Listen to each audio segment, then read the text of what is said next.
this section. So looking at Unit 1, we're looking at the introduction to cost management, and basically looking at the history of where the QS function came from and a bit of history of it. Like I said, the history is not that important, but we're still going to go through that so that you've got an understanding of where everyone fits in. And throughout the module, I'll also allude to what the functions are of all the different role players. Okay, so the main thing that we're going to try or look at in this unit is to understand the roles of the professionals on the team, relate the architect and the quantity surveyor's dependence on each other, and conceptualize the advantage of the QS that it brings to the project. We're going to look at the historical overview and then quantity surveying in South Africa. Like I mentioned, it's chapters 1 and 2 of Maritz and Sigley, the Green Book, and we're first going to look at the historical overview. So, getting started, the origins of a quantity surveyor. It has always been the client and the contractor.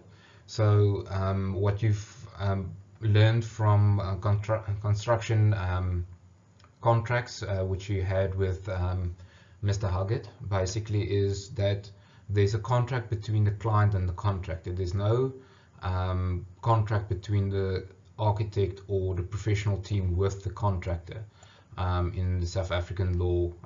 Usually, depending, obviously you can have that, but for our purposes we're just going to look at the normal standard arrangements of most projects as per the JBCC.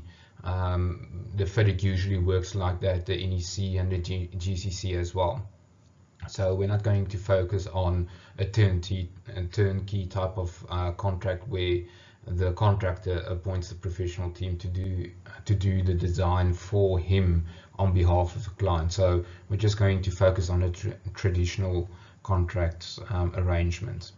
So in the olden days, we used to have a master builder. In loose terms, the entire professional team was covered by the master builder. So he did the design.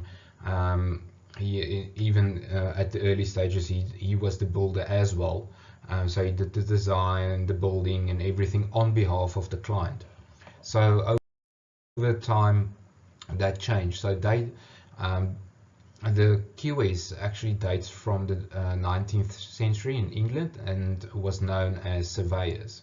If you look at the profession in Britain still, you're a chartered surveyor when you're a QS in Britain, although the term QS has been adopted as well. So it's a surveyor is used in a loose term in that area. Not to get confused with a land surveyor, which is the person that actually does the measurements of the site and so on. Okay, they were mostly used by the master tradesmen to calculate final costs, and then the owner did not like this and wanted to know the cost beforehand. So later on, the clients wanted to get a quote before they actually started construction. So the contractors had to submit quotations and had to measure the drawings themselves, and only the winning tenderer would be able to recover that cost and the time that he put into that tender or quote that he had to prepare. So tenderers then pulled together for measurements and shared the cost by adding it to their tender price, and a certain amount of collusion actually took place. Then what happened was the client caught on to this and appointed their own surveyors to look at their own interest, and then through the Commonwealth quantity surveyor, the profession spread throughout the world. In America, for instance, you don't get quantity surveyors, you get cost engineers, which just basically does the same as quantity surveyor. So looking at Quantity surveying in South Africa, it was mostly influenced by the political and economical changes. Agricultural, South Africa moved from an agricultural-based economy to a mining economy, which stimulated a lot of growth. And in the 1870s, diamonds were discovered, and gold in 1886, which had a big influence on how things were done in South Africa. So early influences by architects. So the mining activities attracted a lot of architects from overseas to come to South Africa with the gold rush and the diamonds that was found. Mainly came from Britain and settled in Joburg and Pretoria and in the coastal towns also. They had some experience of quantity surveying, but they used to do it themselves. Okay, so you can see there was a need, and then the architects fulfilled that need. It was mostly found lacking and started in,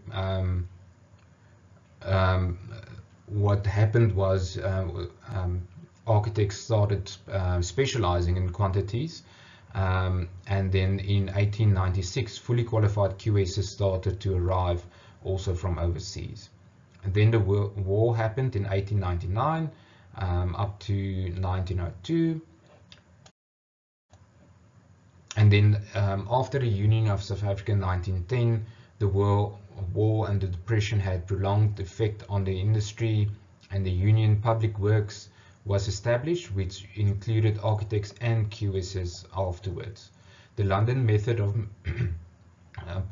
measurements were adopted, and with the advent of more complex buildings, added emphasis was put on to measurement information. So the more complex the projects became, the more important the quantities actually started to become. Okay, and then voluntary associations was formed in 1905, the Transvaal Society of Quantity Surveying. In 1908, it developed into the South African Institute of Quantity Surveying and became affiliated with the Chartered Surveys Institute of Britain, these days called RICS, the Royal Institute of Quantity Surveyors. In 1926, architects and quantity surveyors' name were protected by the Architect and Quantity Surveyors Private Act, only the names and not the function. Okay, so you could still practice as a QS or an architect, although you didn't use the term architect or QS. Okay. Then the Institute of South African Architects, ISAA, incorporated the incorporated QSs in the association. Then the Second World War happened. Steady growth through the 1930s, and the Second World War, people left the offices for the war, so everything basically stood still for a while. After the war, consideration was given to those that had served, and students were accommodated also accordingly. Preference was also given to firms with active serving members. So you can see how it influenced the profession, the war as well. Then the Republic of South Africa in 1961, 31 May, had a little effect on the different chapters of the association. And then in 1970, a new act was published and the South African Council of Quantity Surveyors came into effect. Okay, so you can see the first mention of council started, together with the Architectural Act. So this is basically where a fully fledged council for the architects and for the QSs started. There was the association and the council, with the common interest and administration by the Association for Architects. So you can see the two councils existed, but the architects and the QSs were still served by a single association. Then in 2000, the Construction Built Environment was introduced, which included the Quantity Surveyors Act, and this is basically what we're going to focus on. So this is very important. All of the rest is just background to to what we're going to do here. So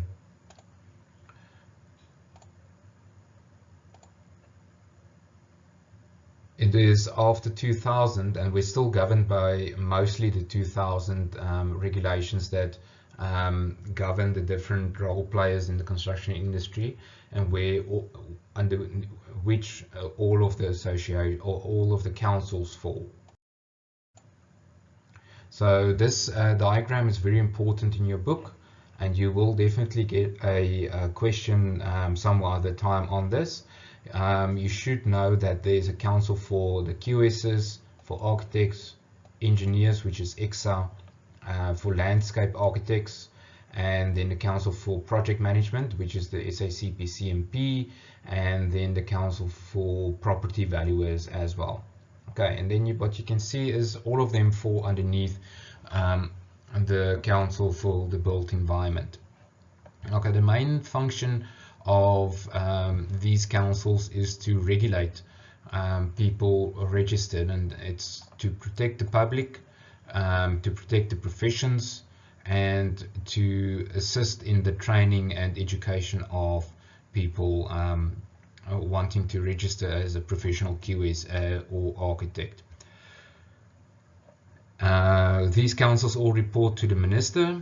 It is reviewed by the built environment and coordination liaison with key statutory bodies, like for instance the competition commission, etc., etc., and then review of appeals arising from disciplinary hearings.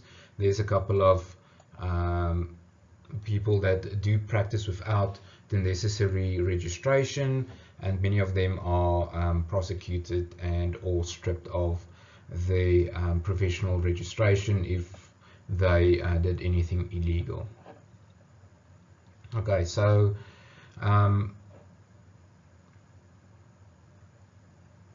the short and the long of it is that there's certain rules that you have to adhere to. You can't overcharge a client for services rendered. You should be fair.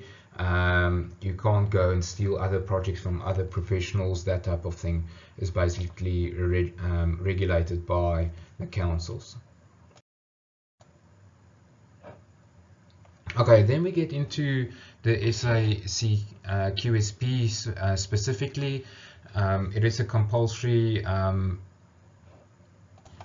so as we've established already, any PRQS has to be registered with the council, and then the council manages the profession on behalf of the Minister of Public Works. In the Act, the following arrangements are also in place: the accreditation of programs and educational institutions, like our department here is also accredited with the SAC QSP, same as what the architectural department is accredited with SACAP. And then legislation, general financial reporting is also provided by the council. Protection to the public is given. Registration, registered persons are listed, so anyone can go have a look whether someone is actually registered. A recognition of voluntary associations, like the Association of the South African Quantity Surveying Profession, it's the same as SIA. And then this discipline is enforced, and then the fees are regulated by the council. Then the association, I just put in this clip or this differentiation. Like I mentioned in class, there's a difference between the council. The council is the one that you actually want to be registered with, whereas the association is the one that just gives you more information and adds value to you as a professional.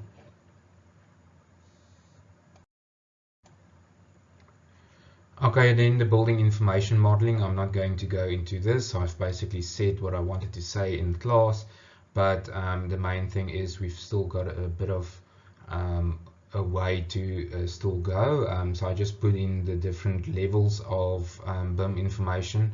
here for you where quantity surveying falls within 5D BIM, programming is 4D BIM, and then engineers, architects, the actual model developing is 3D BIM. Lifecycle planning is 6D BIM, and this is one that the facilities managers usually use. Is once a building is complete, more software can be incorporated into the model to actually assist with the maintenance of a building. Okay, and then you can have a look at this different chart. You might experience this differently, but I just put this in to give you a bit of a guideline of any new technology that we go through. We go through a process of a bit of a hype. This new technology can solve a lot of problems. Then you realize you need to actually implement it, and then we go a little bit backwards, and then we realize if we use it smartly, we can actually improve our processes. So this is more or less the loop that we go through for each new technology that is implemented. Okay, and then we've got that little video that explained what the professions are, and then there's a link here that you can copy and paste in your URL that you can actually and then you can watch the video again.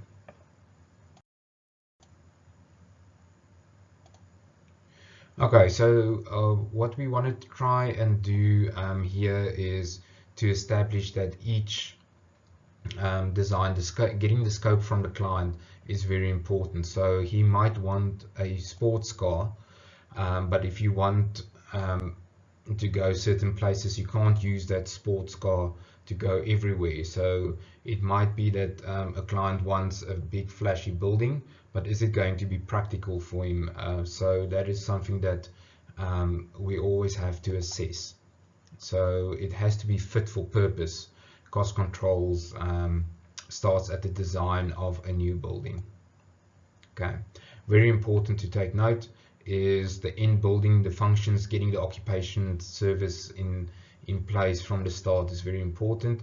Getting that all the necessary design into the building. It doesn't matter that you have a building standing, but if you can't sign off the electrical installation or the mechanical installation or the ventilation also, or in this case the fire escape, which is required for buildings of this size, then the whole project can fall flat because of it not being in the design and within the budget. So one has to think about everything before you actually kick off the project. Okay, and then yeah, what do you think? You can send through any feedback if you think if you've got questions or so. Okay, then we start with chapter 2, the roles and the functions. So we're going to go into it in a little bit more detail. Services provided by the cost engineer or QS, cost advisor, whatever you want to call it, with comprehensive knowledge of the construction industry. He has to have some sort of experience in the construction industry to enable him to give you advice. He advises on the size, the standard, and the cost of the project. He looks at the economic scale. The main thing is to fit within the budget. We're looking at the budget. What can we build within this budget, etc. So collaboration and cooperation with other members of the design team. This is a good function that the QS usually brings to the table because they have to put the cost together from the engineers and everyone. So they have a big influence on the risk management already, and the QS actually has a big function to play within the broader terms of project management because they are the first people that actually try and make this project feasible, and to do that you have to think what would the engineers bring, what else is needed, the practical side of the project. So the tender procedures and the contracts, also a very strong function that the QS brings to the table. And then preparation of tender documentation. It's probably one of the biggest things that the QS brings to the table is the actual documentation that goes out on tender, and then the implementation of financial control. Then services provided, day-to-day, cost estimate budgets, and other information in the design stage, bills and other types of pricing documents, other procurement documentation, elemental and other standard forms of cost planning, what we're going to look at in this module. Tender evaluations, valuation of monthly payment certificates, final accounts, calculations and price fluctuations, comes in with cost controls, variations on statements, same, also cost control, variation on work done, certification, also cost control. Then other professional services is specialized projects, advice. It depends on what you're exposed to and what your experience is. Negotiation of rates with the contractor if for some other reason there's something new or something changed. The QS usually negotiates with the contractor. Cost plus and lump sum projects, project quantities and engineering work on other types of BOQs, financial and feasibility studies, possible returns on investment, act as principal agent on projects, value buildings for insurance purposes, interpret construction contracts. He can act as an expert witness, and they participate in all forms of dispute resolutions. Just the cost and lump sum projects, just to elaborate on this a little bit, where you have projects where you've got a certain budget and then the contractor just add costs, or where it's a lump sum project, they usually control those type of projects through putting some sort of documentation together and negotiation and monitoring what the cost would be. They basically check whether the cost that's provided, whether it's not outlandish or out of the ballpark, and a strong sense of negotiation also goes hand in hand with that. Something extra in practice, when you appoint a QS, look at this, the QS fees. So this is what we're going to look at the different functions of the QS. I'm not going to run through all of them. They are stipulated in the study notes and is fairly straightforward and self-explanatory. So looking at project management, and this is what we showed, what I showed already. Basically what you need to take away from this slide is that we are governed by the 6 stages of project management, and we've got stages 1 to 6, and we will still elaborate on that. Okay, so we've got the inception, design, development, implementation and all construction, and commissioning or handover to the client. Okay, so just to look at the risk factor, the farther the project progresses, the higher the risk. So your cost of making any changes has a low impact. So if you make a change at the beginning of a project, your cost of making that change is quite low. As you progress through the project, your risk of cost implications goes up. Then the stakeholder influence, risk or uncertainty. When you start out on a project, your risk from stakeholders is quite high because you're still establishing what the scope is. Remember that slide between the Burj Khalifa and a small house? It really makes a big difference on what the client actually wants, and do they have, for instance, a simple thing is, are the stakeholders or the client actually the owner of that plot of land? That type of information you need to gather, and here, does this person really have the funds to fund this project? is there a communal buy-in into this development or not? That's the type of risks that is involved, and that lessens as the project goes down. If the more information you get, the less that risk becomes. But then we look at the work environment. We work on buildings. The QS works on buildings, civil work. QS, you've got civil QSs that works on roads, pipeline installation, sewage, and so forth, and other engineering services. You get QSs that specialize only in plumbing, depending on the size of the projects usually.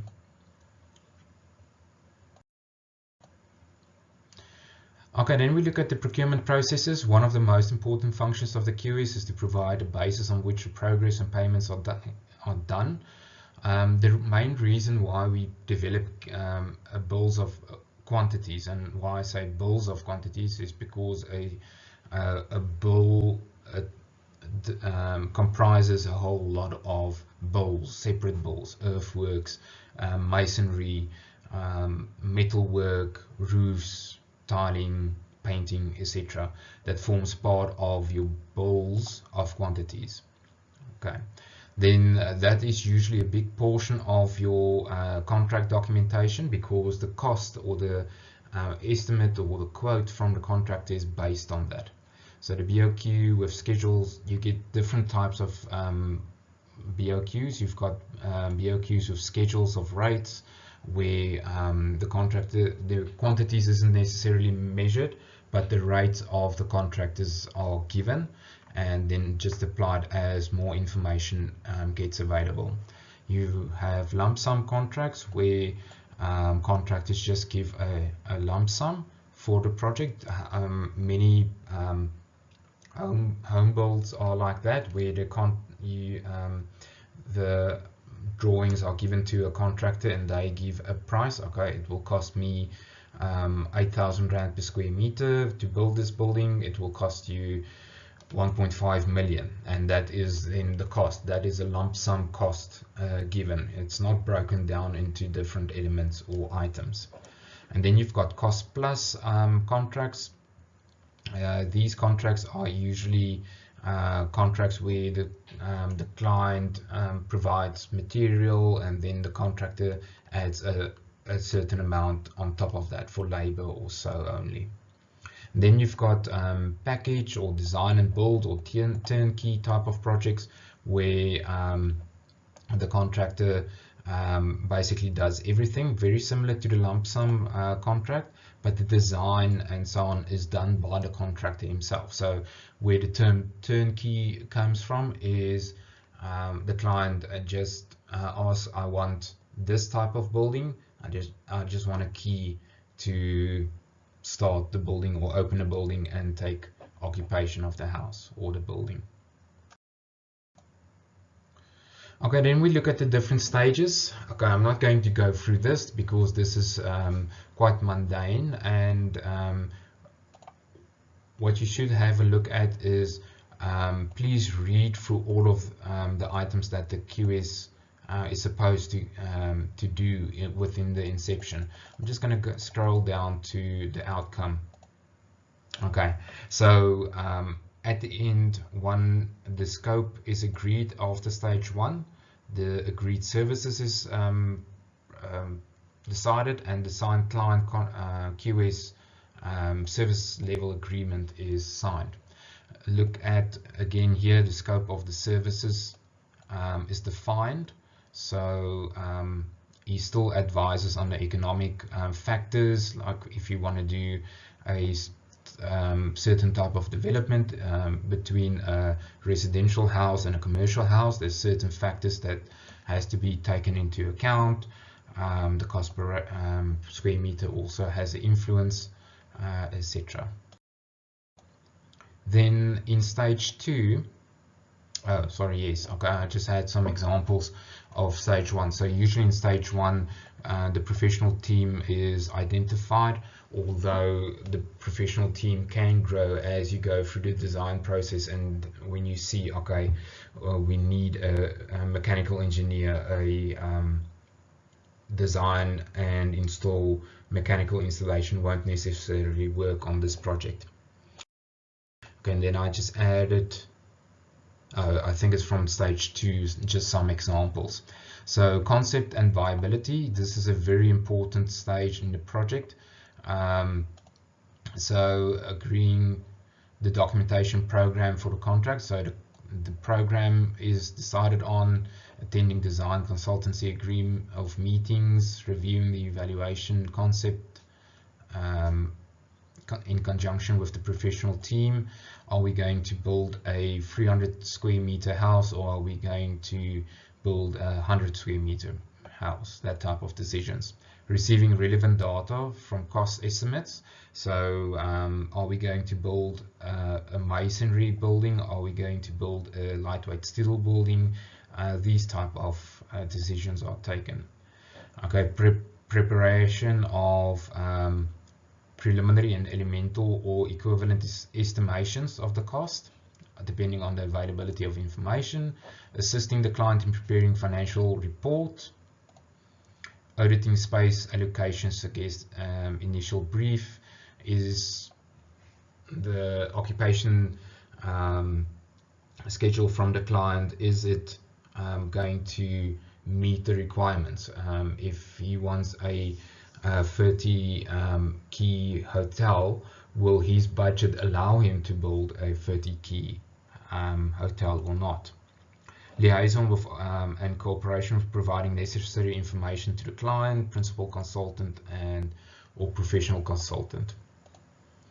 And for which the following deliverables are available. So these are the deliverables of stage 2: a preliminary estimate, elemental equivalent estimate depending on the availability of information, space allocation audits, and yeah, that is what the outcome of stage 2 is. So looking at stage 3, this is stage 2, and this is just the example. This is a project that we had in BlackRock.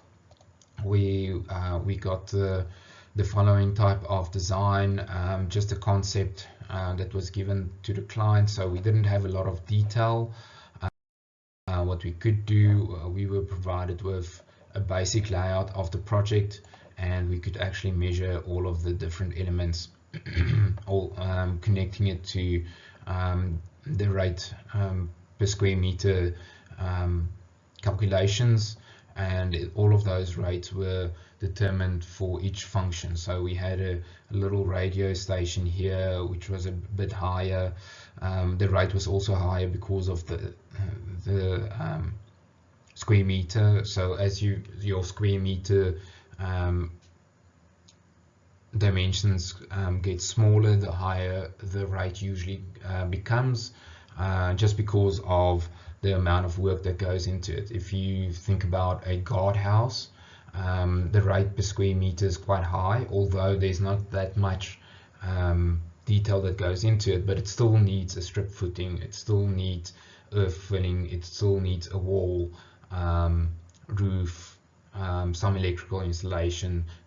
So that is the type of considerations when you do your per square meter rate build up. Okay, and then obviously applying that. So this is just a summary of that type of calculation, and then we highlighted the items that cost a lot to the client. So the structural installation, the paving and the roadworks actually took up a lot of the installation cost for this specific project. You also see that a 10% contingency is allowed, because not all of the information is available yet. There's a certain amount of uncertainty built into the estimate usually. Okay, and then we built in some escalation for the client, taking into account when the project will actually come off and the program, and then VAT is just added to that to get to estimate. Okay, and this is just the square meter calculations or measurements that was done. Okay, and then we get to the design stage, and this is where the meat is actually put onto the bones. Again, review the documentation and program, attend the design meetings again, review, evaluation the design layout. Is there now suddenly something like a centralized air conditioning system that's going to be added to the project, which will take the cost up considerably? Is there many services that has to be added for this project? Does rezoning have to be done? That type of things. Okay, sourcing of information, preparing detailed estimation of construction cost, assisting the client in reviewing the financial viability of the project. Will this project actually be able to generate the income? Commenting on space allocations again, liaison with and cooperation with the providing necessary information to the client on the principal consultant and other professions. Is there any information still outstanding from any of the professionals that might influence these decisions? And the outcomes is a detailed estimation, usually an elemental estimate. Area schedule is provided, and yeah, that's usually the outcome of stage 3. And then this is a typical detail that you usually get. At least now you can see the number of toilets or the installation, what type of finishes will be used. Is this is now a ablution block? Will there be surface drainage within the ablution or not? Okay, and then you can do a price comparison. For instance, on this project, we looked at different phases for the project. If we phased the project, for instance, there was an existing building that we wanted to keep, we wanted to decide, or the client wanted to decide whether to demolish that building and just start from scratch, or build a building on a separate site and then convert the existing building or ablution into office space or so. So we just gave him a whole lot of different options in this case. Then we get to documentation and procurement, and this is probably where most of the time of the QS is spent. The main thing here is to get to a budget or tender documents with bills of quantities that can actually be used so that you can call tenders and evaluate them to give the client a recommendation for the best contractor to be appointed. And price contract documentation, which becomes a legal document for the client. A whole lot of documentation. Then we get to construction. Okay, and I'm not going to go through this too much depth. I just want to go to the last one, and there we go. So the schedule of predicted cash flow is usually given. Estimate of the proposed variations. So if there's changes, the QS usually checks whether it's within the budget, and maybe there's a saving, maybe there's some extra costs that comes on. Financial cost control reports, valuation for payment certificates, and progressive and draft final accounts. Now the final accounts we'll get into later on, but this is the final cost that is signed by the client and the contractor, saying, okay, this project is done, this is what is outstanding to the contractor, or this is something which is due to the client.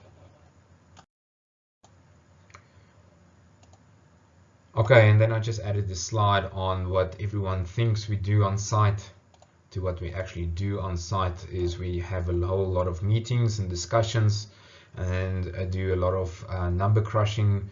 Here, what information is outstanding, what drawings still needs to be issued, where we will have challenges connecting to the existing services, and so forth and so forth.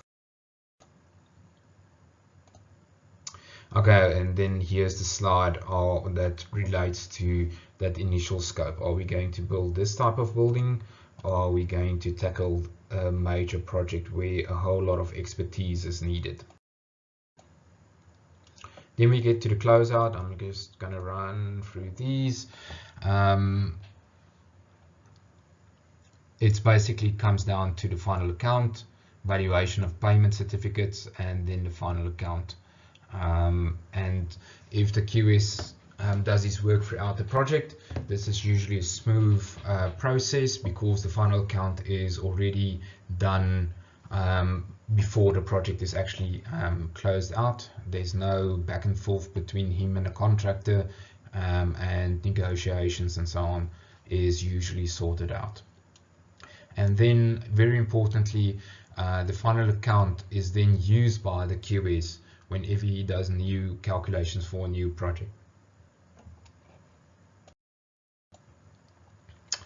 Okay, and then this is what you want to try and avoid with postponing your final account, is to sort it out earlier on.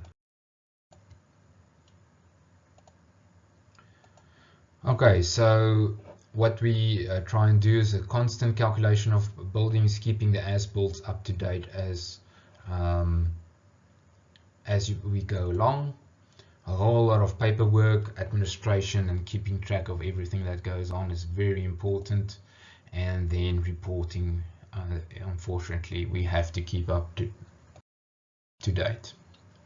Then at the end, we give over the keys to the client. All the keys are marked for which door, and that's also quite a long process, but in the end, that's how the key is handed over to the client. Thanks everyone. Remember to send through any questions if you do have, and yeah, hope to see you guys again.